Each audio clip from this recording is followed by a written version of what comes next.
नमस्कार मंडळी, मी सपना. स्वागत आहे तुमचं माझी बातमी या चॅनल मध्ये. सबस्क्राईब नसेल केलेलं तर नक्की करून घ्या. चला तर आपल्या बातमीकडे वळूया. राष्ट्रवादीत सध्या असं काही घडतंय की घरातलं भांडण अगदी उघड्यावर आलंय आणि यात एक गमतीचा किस्सा आहे बरं का. तो सांगतेच मी पुढे व्हिडिओ मध्ये, तर व्हिडिओ नक्की शेवटपर्यंत बघा. मंगळवारी रात्रीची गोष्ट. वर्षा बंगल्यावर 3 मोठे नेते एकत्र दिसले. शरद पवार गटाचे जयंत पाटील आणि अजित पवार गटाचे सुनील तटकरे व प्रफुल्ल पटेल तिघेही थेट मुख्यमंत्री देवेंद्र फडणवीसांना भेटायला गेले. आता वाटेल की ठीक आहे, नेते भेटतात त्यात काय एवढं, पण थांबा, खरी गंमत इथेच आहे.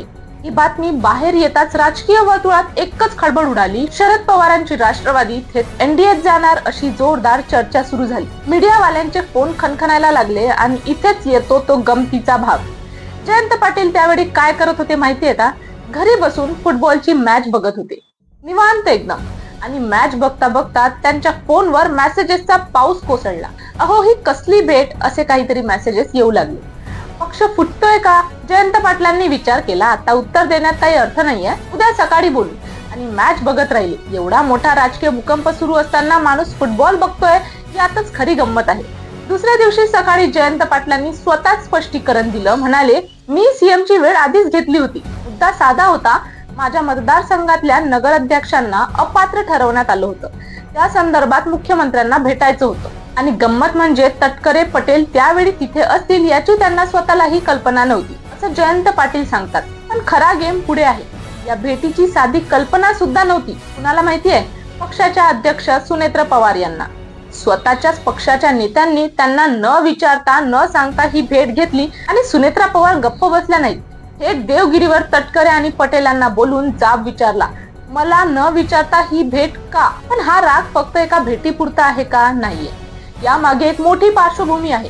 जरा मागे जाऊन बघूया. जानेवारी महिना, बारामतीत एक विमान अपघात झाला आणि त्यात अजित पवारांचं निधन झालं. संपूर्ण राज्य हळहळलं. त्यानंतर पक्षाची सूत्र आली ती सुनेत्रा पवारांच्या हातात. पण गेल्या काही दिवसांपासून नेमकं इथेच खटकायला लागले. त्यांच्या अध्यक्षपदालाच पक्षातल्या काही नेत्यांनी आव्हान द्यायला सुरुवात केली आहे. बोलतात काय, तर थेट कायदेशीर नोटीस पाठवली आहे. म्हणजे विचार करा, एका बाजूला नेतृत्वावरून आतून धुसफूस सुरू आहे आणि त्यातच स्वतःचे नेते परस्पर जाऊन मुख्यमंत्र्यांची भेट घेतात. योगायोग वाटतो का हा तुम्हाला? आणि गंमत बघा, जयंत पाटलांनी हेही मान्य केलंय की पक्षातल्या नेत्यांबाबत वारंवार अशा चर्चा होतात, याचं खरं तर दुःख होतं. म्हणजे त्यांनाही हे सगळं वारंवार होणारं नाटक आवडत नाहीये, असंच यातून दिसतंय आता. आणि त्यानंतर तटकरेंनी ही सफाई दिलीये. म्हणाले, आम्ही एकजूट आहोत, वहिनींना सगळं सांगतो. बरं, मग सांगायचं होतं ना आधी, बरोबर?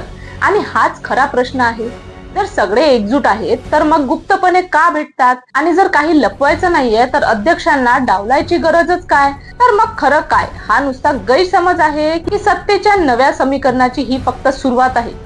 की मग एक फुटबॉल मॅच आणि एका नगराध्यक्षाचा साधा विषय? यातूनच अख्खं राज्य ढवळून निघालंय.